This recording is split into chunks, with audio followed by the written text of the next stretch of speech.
Hey everybody, Matt Green here, and welcome to episode number 8 of Smart Talk. I've got a really great session here today. The theme is really about sugar, so it's a really great session that I think is going to help a lot of people experience better results with the program, and it's really going to open people's eyes to how sugar can really affect your results with the program.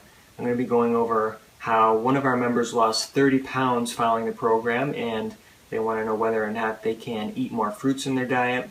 We're going to be covering how diabetics should be following this program to balance their blood sugar levels. We're going to be going over cheese and whether or not you should be eating plain yogurts or flavored yogurts. We got a lot of great information in this episode.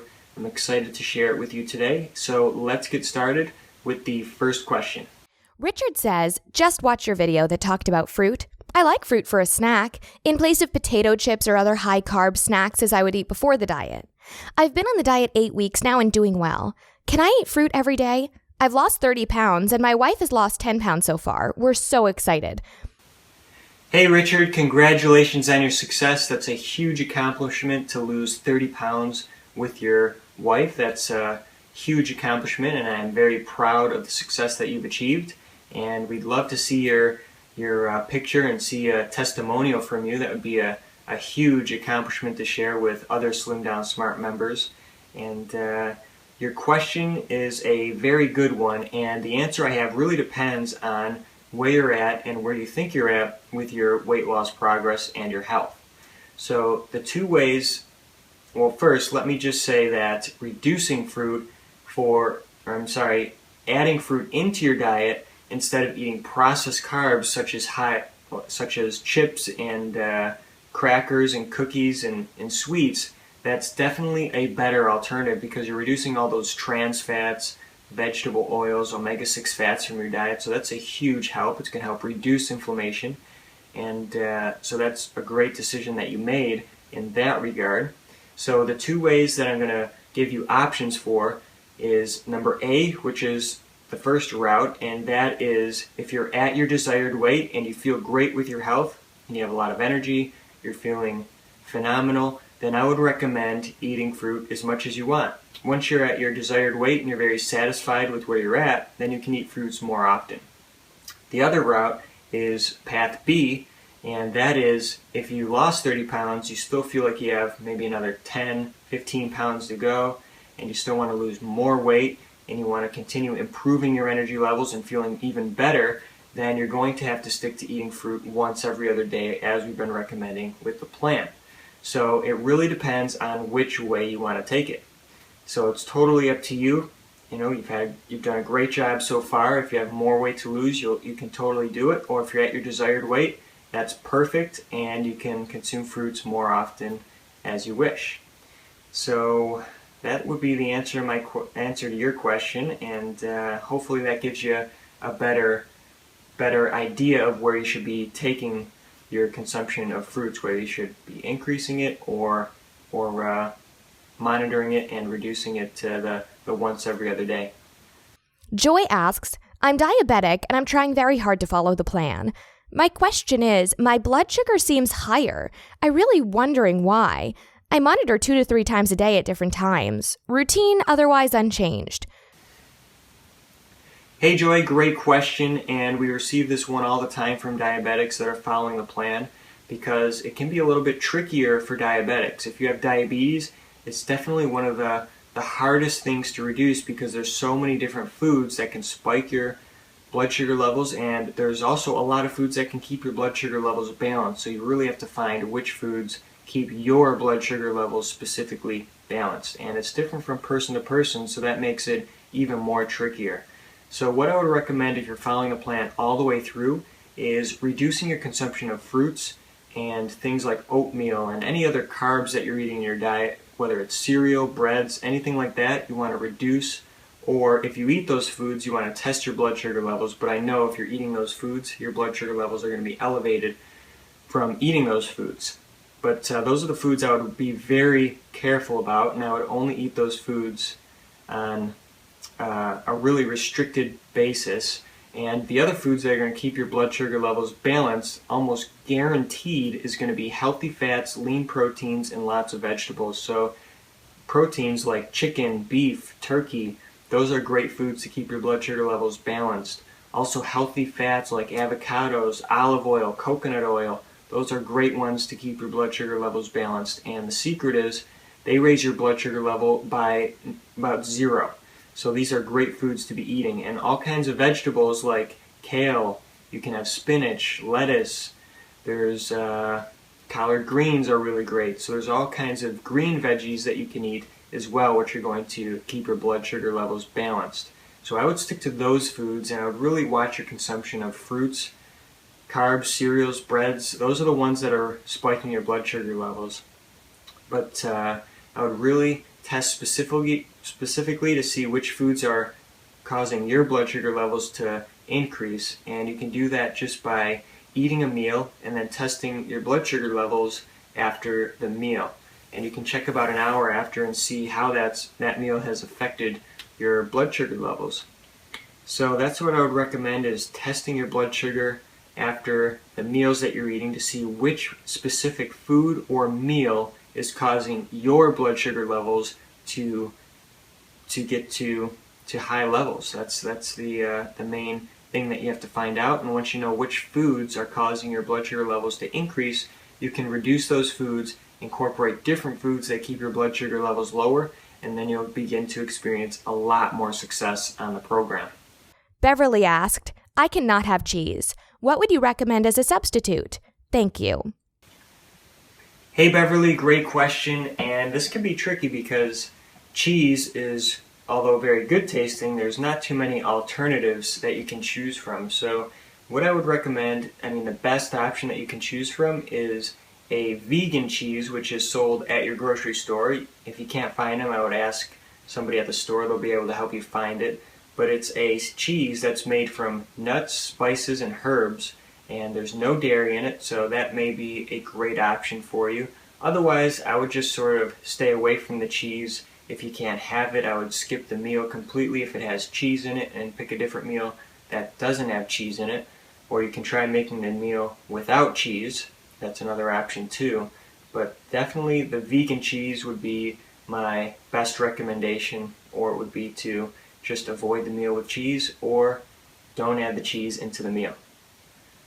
Linda asks, as a type 1 diabetic, can I follow your food plans?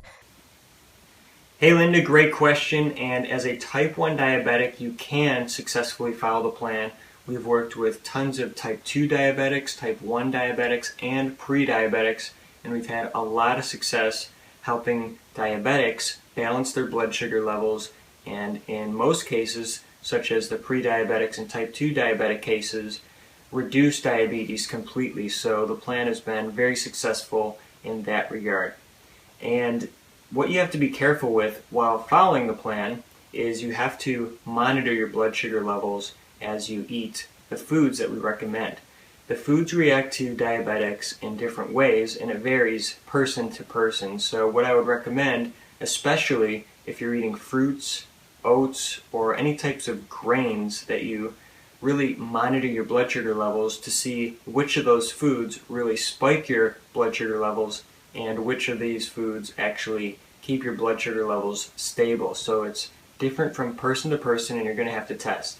But if you want to avoid having to check your blood sugar levels constantly, then I would stick to more of the lean proteins, healthy fats, and these foods can include chicken, turkey, avocados, olive oil, coconut oil. All of those foods are not going to raise your blood sugar levels at all. If you stick to those foods, you're going to keep your blood sugar levels very stable. But if you're going to be incorporating fruits like we recommend, and you can have them once every other day, then you're going to want to make sure you monitor your blood sugar levels a little more often to make sure that you're not really spiking your blood sugar levels by eating too much of the foods that can spike your blood sugar levels, like fruits and grains like oats. So you just have to be careful, and you have to test and see what works best for you. Once you figure out which foods work best for you and balance your blood sugar levels, then you should stick to those foods and pick the ones that you really enjoy that work best for you. So it's going to work differently from person to person for diabetes, and overall, anybody who follows this plan, They pick the foods that they love that work best for their body, and then they continuously eat those foods for success. So it just depends on the foods that you like and which foods work best for your body. But once you find out that combination through our meal plans, then you'll be on a roll and have tremendous success as a diabetic. Elisa asks, "Hello, I don't like plain yogurts. I do like eating Siggi's brand yogurt. It's flavored with real fruit. There are no additives or sugar. The milk used is gluten-free. What's your opinion to using this brand?" Hi Lisa, nice question that you submitted to us, and I'd be happy to answer it for you. And plain yogurts, I totally agree with you, can really, they don't really taste well, so they can really make breakfast a slow process. And if you do eat a plain yogurt, some of the ways that you can add some flavor to it is you can add oats, you could add a scoop of Terrace Whey protein, you could add nuts and seeds, you could add maybe some coconut palm sugar. You could also add, what else? There's a lot of different options that you can add. You can add fruits into it. So it really depends on what you'd like to add into your yogurts to flavor them up if you choose flavored yogurts. So that's what I would recommend if you're eating plain yogurts. And I know you mentioned you like Siggi's yogurts, which are also great. I had one the other day. I had the blueberry flavor.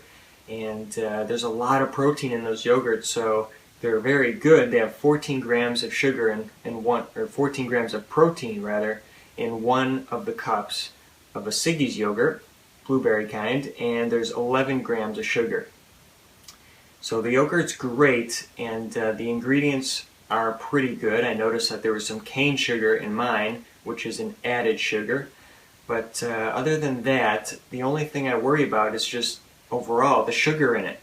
There's 11 grams of sugar, and even if you get a plain yogurt, there's still about 8 grams of sugar in it. So you just have to really actually be careful with yogurts because they can elevate your blood sugar levels, cause a bit of weight gain, and if you really think about it, if you look at a cup of ice cream, that's got about 15 grams in it, so it's really comparable to ice cream in some cases. So you just have to be careful with the yogurts that you're eating. You want to make sure that you're reducing your consumption of sugar, even if it's from fruits, because it can cause weight gain. Sugar can cause weight gain no matter if it's healthy or unhealthy. So you just have to be careful with that. And yeah, I don't think there's a problem eating Siggi's yogurt every other day or something like that. I wouldn't eat it every single day because that's gonna add a lot of sugar into your routine. But if you have it every other day, you're gonna have 50% less of the sugar you'd normally be eating, which is a big help. And something that would appeal to me would be maybe a Siggi's yogurt one day and then maybe eggs the other day, and then rotate back and forth with that combination, and that would be a pretty solid breakfast routine in my opinion.